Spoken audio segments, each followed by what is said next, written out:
Я вот одного понять не могу. Для чего Господь позволил людям изобрести мясорубку? Наверное, ее немец какой-нибудь изобрел, несмотря на любовь к колбасе. Немец, перец, колбаса. Или нет? Наверное, англичанин, человек, привыкший питаться абы чем и довольно невкусно.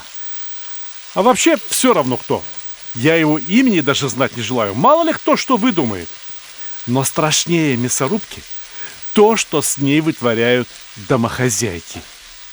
Вот скажите, видали вы людей, которые мелко крошат телячью вырезку, а затем выдавливают из нее все соки в этой мясорубке соковыжималки? На выходе мясной сок отдельно, мясные волокна отдельно и кулинары, которые восхищаются сухими котлетами. Но это еще что?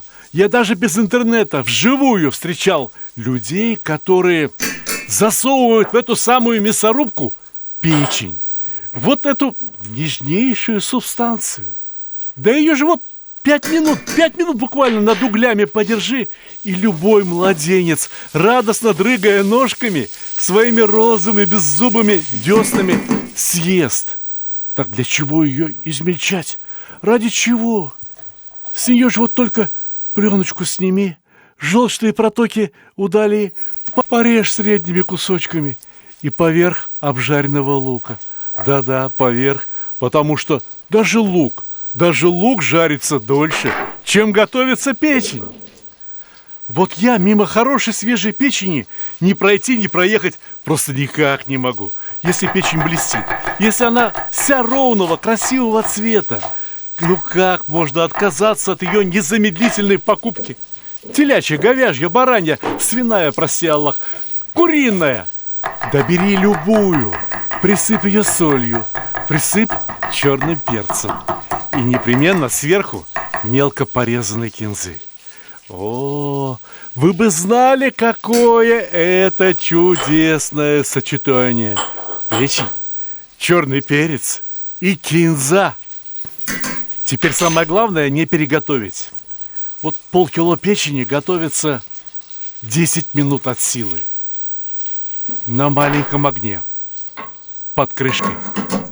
И только самые бессердечные люди, ну те вот, которые перец остренький не любят, могут готовить печень дольше. Ха! 10 минут, говоришь? Я еще не видел ни одного маломальски пристойного повара, который готовит по секундомерам и весам. Одним словом, вот успеете нарезать болгарский перец, успеете порезать на дольки десяток помидорок черри, вот за это время печень и приготовится. Болгарский перец я не для того отправляю к печени, что его сырым съесть нельзя, а для того, чтобы он придал свой запах, для того, чтобы он сделал картинку красивую, для того, чтобы блюдо, да какое там блюдо, ну вот эта горячая закуска, получилась не уныло-однородной, а разнообразной и яркой. Что по цветам, что по вкусам, что по консистенции. Продукты иногда меня восхищают. Смотрите, какие помидорки. Как елочные игрушки. На этот помидорчик щепотку соли, либо капельку оливкового масла, уксуса бальзамического, и можно есть. Это уже шедевр сам по себе. Но нам необходимо получить сок из этого шедевра. А для этого помидорки режем на 4 части. Я забыл вам сказать, что пока печень томилась под крышкой, огонь под кастрюлей был минимальным. Это правило. Если под крышкой, значит минимальный огонь. А вот теперь необходимо посолить. И раз мы дальше готовим все без крышки, прибавляем огонь так, чтобы кастрюля зашипела, зашкварчала, и перемешиваем.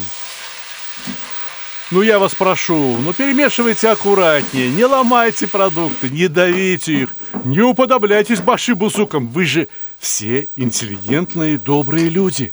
Так относитесь к продуктам с добротой, с интеллигентностью, как художники. Вот теперь снова убавили огонь. И еще, от силы 2 минуты. Ровно столько, сколько необходимо, чтобы принести большое, красивое, фарфоровое блюдо. Послушайте, а может, кто-то из вас обиделся на меня за то, что я поругал мясорубки, блендеры и прочие кухонные комбайны, да еще и печень запретил в них совать? Ну ладно, включайте телевизор и на следующей неделе я покажу вам, как готовить из этой самой печени паштет. Да еще какой паштет! Вот эти все, что в баночках консервных продаются в магазинах, они же все будут нервно курить, вздрагивать и вскрикивать по ночам, потому что мы с вами за 5 копеек из куриной печени, лука и морковки приготовим такой паштет, о котором дети и внуки вспоминать будут.